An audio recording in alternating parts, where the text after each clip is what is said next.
Microphone placement and levels. When it comes to using studio microphones and digital audio recording technology, the quality of a broadcast or recording is largely determined by microphone placement and a proper level setting.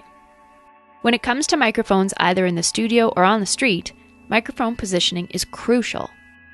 Studio mics often have a cardioid pickup pattern. This means they do not pick up sounds behind or to the side of the microphone. For this reason, positioning is very important. Often studio guests or interviewees will not have experience with microphones. Don't be afraid to carefully set up microphones and explain proper mic technique to them before you start. The first step is having correct posture. If you're sitting, sit up straight in your chair. Now, position your microphone directly in front of your mouth, no more than the width of your fist away from your lips. You may place the mic closer, but not in contact with your lips. The distance you set will affect how the mic will pick up your voice. Listen to how it would sound if you were 3 feet back. Sure. So in my second year, I took a class, and the professor of that class was actually a referee with the Derby League.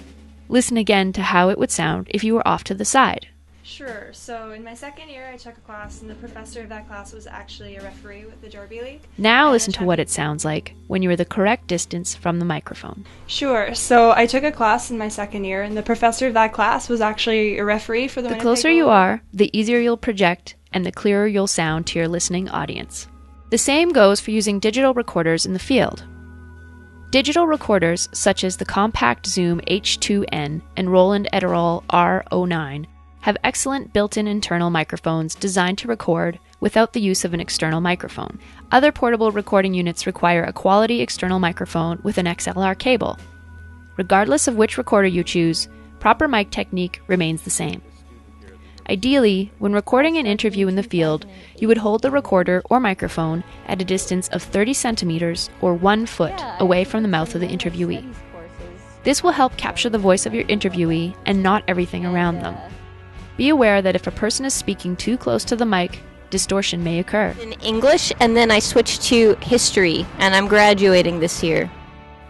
When recording, try to be as still as possible. Excessive moving or handling of a microphone or recorder during an interview can cause an excessive amount of audio artifacts or unwanted In my noise second on the year of recording. school, Yes. Levels. Levels are equally important as mic technique. In the on-air studio for broadcasting, we gauge and adjust levels by using VU meters and faders. VU meters measure volume units. They are one of the ways you can watch to ensure that the levels of your broadcast signal are not too low nor too high. Faders. Faders are used to control the level of each input. The higher they are pushed up, the higher the level of signal. One way to think of faders is like a floodgate. The more you open it, the more signal flows through. Ideally, your signal should approach the 0 mark on the VU meter. You are tuned in to CKUW 95.9 FM. That was a track. Any signal pushing the needle into the red will sound distorted to your listening audience. You are tuned in to CKUW 95.9 FM. That was a track from.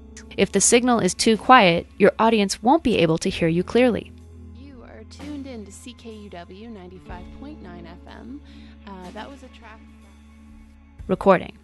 For digital recording, you gauge and adjust the input level.